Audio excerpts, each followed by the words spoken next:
Hi everyone. So, since we know that during this eclipse window we have purged a lot, and many of you would have experienced a lot of triggers, many of you would have had a complete shift in your way of being because of the letting go of the old that has naturally happened in you.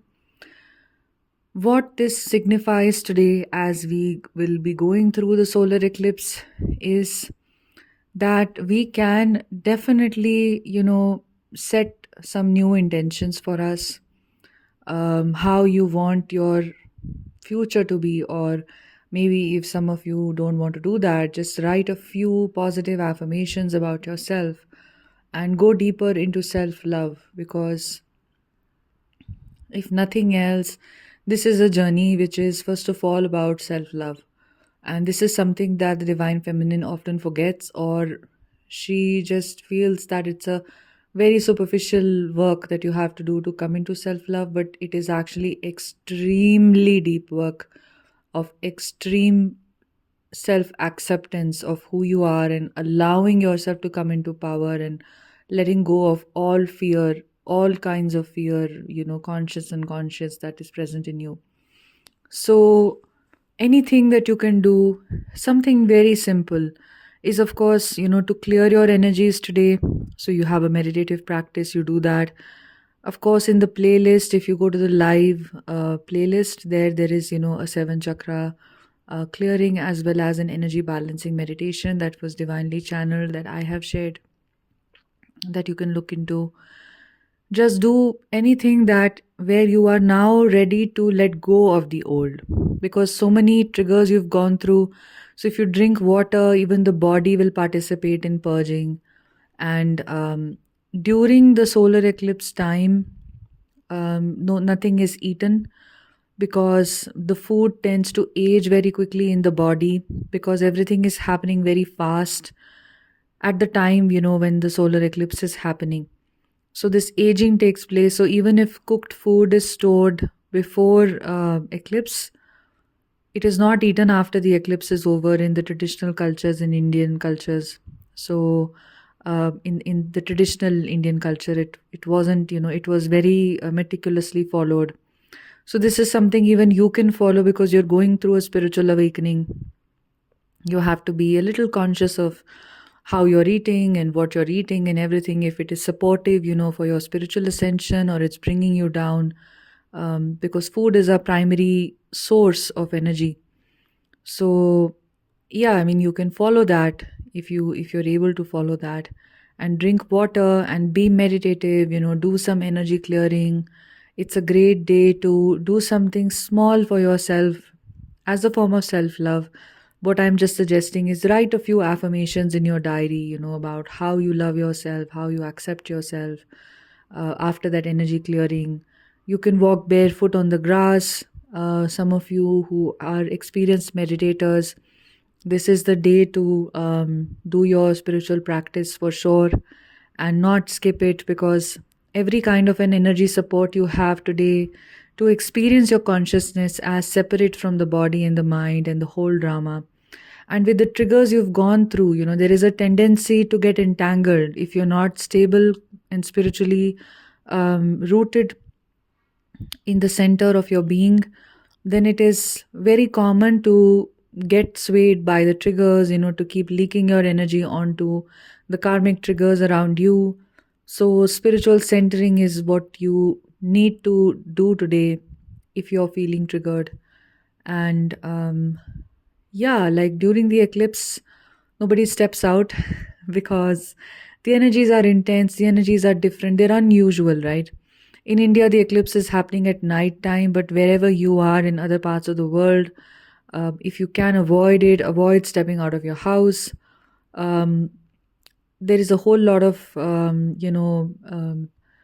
understanding behind why this is done and everything. It's too harsh and it's something unusual, right? But we can just take it in a positive way for us because eclipses are a great way for spiritual seekers to ascend. Not only is the food, the cooked food, it ages very, very fast, but also your own practice, your own spiritual practice. Like Sadhguru has shared this, that it can become more intense than it usually is. So if you wish to make, those strides in your spiritual practice, go deeper into your present moment conscious awareness, and this is an incredible day. And of course, it's a new moon.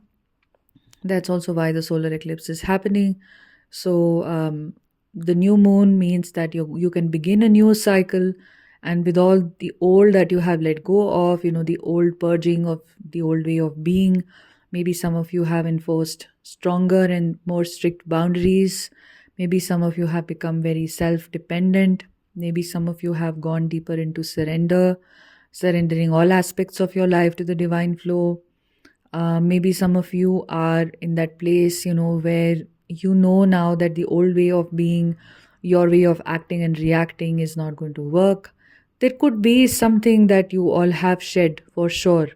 So that's a really good, time now to kind of like look at this new moon as a new gateway that you're passing through, where the old really is left behind, and the shadows of the old are not going to come again and again, right? So you can do this visualization of simply just walking through a new portal, a new moon portal, of entering the new cycle of the moon as a new being. And being in nature is always extremely supportive, of course, not during the eclipse time, but after it. Utilizing the new moon element, you can connect with Mother Earth. You can walk barefoot on the grass for some time and have that connection with Mother Earth. That's going to help ground, and that's going to help you cleanse your energies, drinking a lot of water, and fasting at least during the time of the eclipse, and preferably even a couple of hours before, because your stomach can be empty, so that fast aging of the food in the system also does not impact you. So, this is what I'm sharing. Just take what is resonating with you. If you find there's too much to do, don't do any of it. Perfectly up to you. If you find some of these things you want to do, it's very important that you check in with your own feminine essence, because um, the kind of energies that we've been going through right now, they are not supporting taking too much effort, doing anything which is extreme. It's extremely heavy, and there is a lot of resistance that you will have to kind of like overcome to simply do simple acts that you're normally able to do. So this is also what you're feeling. I think many of you will be feeling it like this. So just do what is natural for you. Always do what feels effortless and what feels good, and without stressing yourself up about, oh, it's new moon and it's an eclipse, so I have to make use of it in this kind of a way. No, you don't have to. You can just do as much as you're able to, and that'll be supportive for you. Your own inner guidance system is very powerful. So I hope that this helped you, and yeah, sending you lots of love. If you wish to work one on one with me, you can look at the sessions that I offer in the link below in the description, and then you can connect with me. Sending you love. Take care. Bye.